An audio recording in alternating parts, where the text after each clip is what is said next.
আসসালামু আলাইকুম। সবাই কেমন আছেন? আমরা আল্লাহর রহমতে আপনাদের দোয়ায় ভালোই আছি।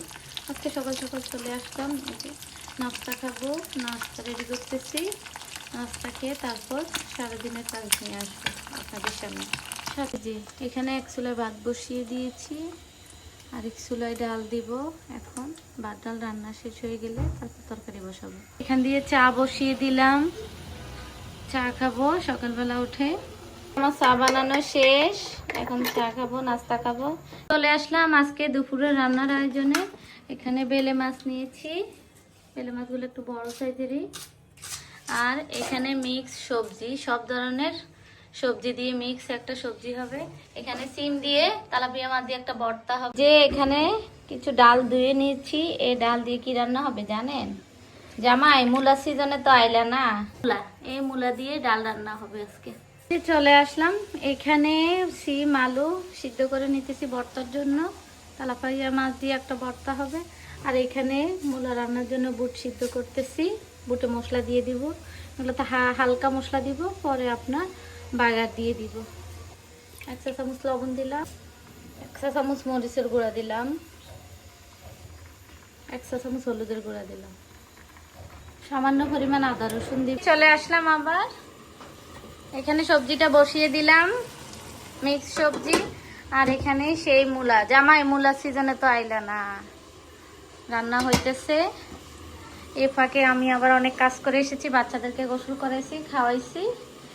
এখন আসলাম, এখন বসাবো। এই যে বেলে মাছটা দেখেন ধুয়ে সুন্দর করে কেটে পরিষ্কার করে রাখছে। এই যে আমার এখানে সবজিটা হয়ে গেছে, নামিয়ে ফেলেছি। দেখেন এত মজাদার, এত লোভনীয়, কালারটা দেখেন মাশাআল্লাহ মাশাআল্লাহ। আর এখানে ভর্তা, ভর্তাটাও সেই মজা হয়েছে, সেই জাল। এই যে আমি এখন এখানে বেলে মাছ ভেজে নিব। আর এখানে আমার মূলা অলমোস্ট হয়ে গেছে, একটু ফ্রেশ করে দিয়ে দিলাম। এই যে এখন চলে আসলাম, বেলে মাছ রান্না করব। চুলায় প্রথমে তেল দিয়ে পেঁয়াজটাকে একটু ভালো করে ভেজে নিব। পেঁয়াজটা একটু হয়ে আসলে 1/2 চা চামচ লবণ দিব, 1/2 চা চামচ মরিচের গুঁড়া দিব, 1/2 চা চামচ জিরা গুঁড়া দিব, 1 চা চামচ হলুদ গুঁড়া দিব, 1/2 চা চামচ আদা বাটা দিব, 1 চা চামচ রসুন বাটা দিব। মশলাগুলোকে ভালো করে ভেজে নিব। একটু পানি দিয়ে দিব, মশলাগুলো ভালো করে কষিয়ে দিব, তাহলে কষিয়ে নিলে মশলার কাঁচা ভাবটা চলে যায়। এবার এখানে 2টা টমেটো দিয়ে দিব, টমেটো দিয়ে একটু ঢাকনা দিয়ে দিব। আর ভেজে রাখা বেলে মাছগুলো দিয়ে দিব। মশলা কষানো শেষ আমার, বেলে মাছ দিয়ে এবার একটু কষিয়ে নেব, চুলা কমিয়ে রাখবো। শীতকালীন বেলের থেকেও নাকি বর্ষাকালের বেলে মাছটা টেস্ট বেশি হয়, জানি না, কিন্তু আজকে মাশাআল্লাহ কালারটা দেখেন, সেই রকম মনে হচ্ছে অনেক টেস্ট হবে। এই যে দেখেন আমার বেলে মাছ রান্না শেষ, এখন টেবিলে দিয়ে দিব।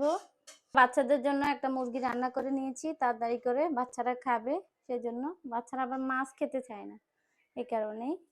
এই যে আমার রান্না সব শেষ, টেবিলে দিয়ে দিয়েছি। তাড়াতাড়ি রান্না হলে মনে হয় একদম খুবই ভালো লাগে, একদম মনে হয় সব কাজ শেষ, বাচ্চাদের খাওয়া দাওয়া শেষ হয়ে যায়, সব ঝামেলা শেষ হয়ে যায়। যে সবাই আজকের ভিডিওটা এই পর্যন্ত, সবাই ভালো থাকবেন, আমাদের জন্য দোয়া করবেন। আল্লাহ হাফেজ।